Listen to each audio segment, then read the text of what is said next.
இறைவனை வணங்கி SS tax heel சேனலுக்கு உங்களை வரவேற்கிறேன். வணக்கங்க. இன்னைக்கான வீடியோவில் நான் எந்தெந்த நோய்கள்லேருந்து இயற்கையான முறையில் குணமடைஞ்சேங்கிறத பற்றி டீட்டெயிலாக பார்க்கலாம். முதல்ல நோய்களோட பட்டியல்: thyroid, high BP, dry eyes, bleeding gums, rheumatoid arthritis, cholesterol, over weight. போதும் போதும் லிஸ்ட்டு பெருசாக போயிட்டுருக்குன்னு நினைக்கிறீங்களா? இருங்க இன்னும் 2 இருக்குது லிஸ்ட்டில்: கான்ஸ்டிபேஷன் அண்ட் ஆங்ஸைட்டி.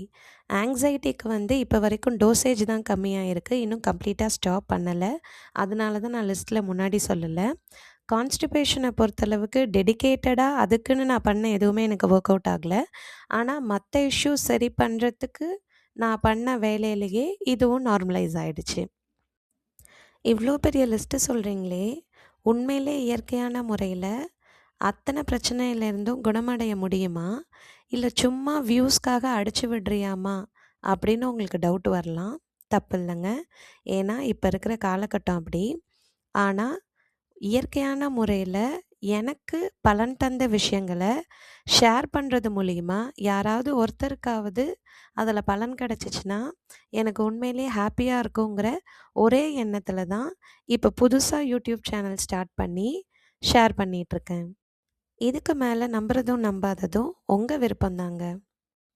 சரி, லிஸ்ட்டு இவ்வளோ பெருசாக இருக்குது. இந்த எல்லா பிரச்சனையும் சரி செய்யறதுக்கு உனக்கு எவ்வளோ வருஷம் ஆணுச்சு?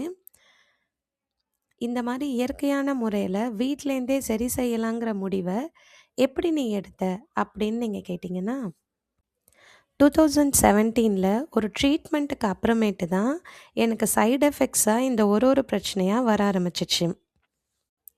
எனக்கோ சின்ன வயசுலேருந்தே டேப்லெட்னால் சுத்தமாக பிடிக்காது.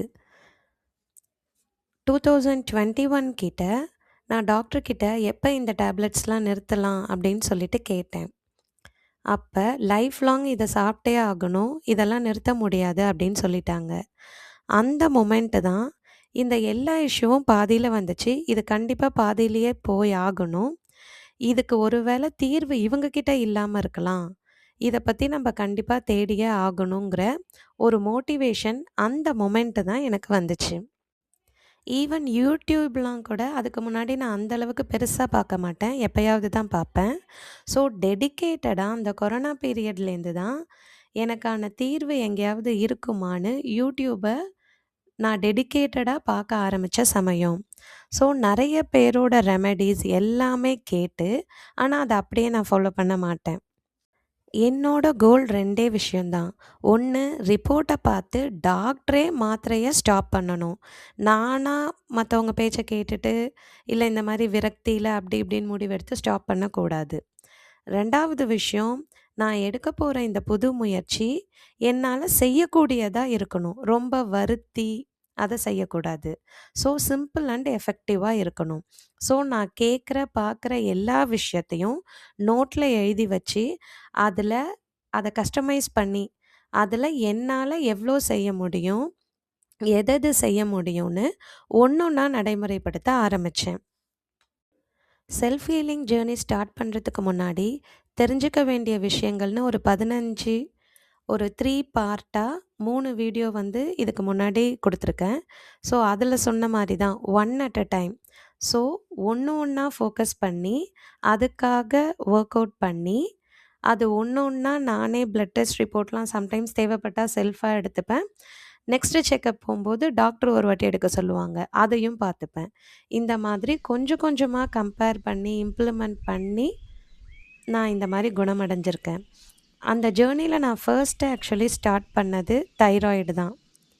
ஸோ தைராய்ட்லேருந்து க்யூர் ஆகிறதுக்கு எனக்கு கிட்டத்தட்ட 1 இயர் ஆணுச்சு. அதை சரி பண்ண உடனே எனக்கு நல்ல ஒரு மோட்டிவேஷன் கிடச்சிடுச்சு.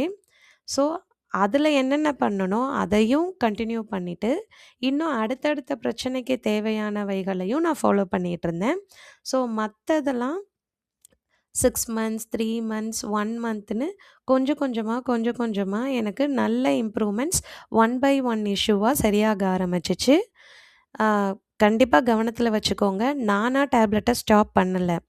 நான் இந்த மாதிரி இயற்கையான முறையில் வீட்ல ஆரம்பிச்ச சில பழக்கவழக்கங்கள்னால, தானாவே நான் நெக்ஸ்ட் டாக்டர் விசிட் போம்போது, அவங்க டெஸ்ட் எடுத்துட்டு வர சொல்லுவாங்க. அந்த ரிப்போர்ட்ல ஆட்டோமேட்டிக்காவே வேல்யூஸ் எல்லாம் நார்மல்ல வரவே, அவங்களே ஃபர்ஸ்ட்டு டோசேஜ் கொஞ்சம் கொஞ்சமா கம்மி பண்ணி, அதுக்கப்புறம் அவங்களே ஸ்டாப் பண்ண சொல்லிட்டாங்க.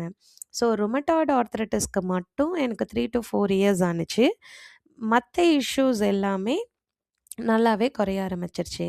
ஆங்ஸைட்டி மட்டும் இப்ப வரைக்கும் டோசேஜ் தான் கம்மி பண்ணியிருக்கோம். இன்னும் கம்ப்ளீட்டா நிறுத்தல. பட் டோசேஜோட அளவு வந்து கொஞ்சம் கொஞ்சமா ஒரு விசிட்க்கு அடுத்த விசிட் கம்மியாயிட்டே தான் வருது. அதனால ஆங்ஸைட்டி மட்டும் இந்த லிஸ்ட்ல இப்போதைக்கு வேணாம். ஸோ நான் சொன்ன மித்த இஷ்யூஸ்லாம் எனக்கு நல்லாவே க்யூர் ஆயிடுச்சு. ஸோ இனி வரும் வீடியோக்கள்ல தனித்தனியா ஒரு இஷ்யூக்கும் நான் என்ன பண்ணேன்னு சொல்றேன். ஈவன் தைராய்டு தான் நான் ஃபர்ஸ்ட் ஆரம்பிச்சதுங்கிறதுனால என்கிட்ட ரிப்போர்ட் இருக்கான்னு தெரியல. ஸோ கடைசியா நான் என்னென்ன பண்ணேன் அதோட ரிப்போர்ட்ஸ்லாம் என்கிட்ட இருக்கும். ஸோ அந்த இஷ்யூஸ்க்கெல்லாம் நான் ஈவன் பிளட் டெஸ்ட் ரிப்போர்ட் கூட உங்களுக்கு ஷேர் பண்றேன். இன்றைக்கான கோட்: முயற்சி செய், புரிந்து செய், இயற்கையுடன் இயைந்து செய், எடுத்த செயலில் முன்னேற்றம் காண்பாய். மீண்டும் அடுத்த வீடியோல உங்கள சந்திக்கிறேன். நன்றி. வணக்கம்.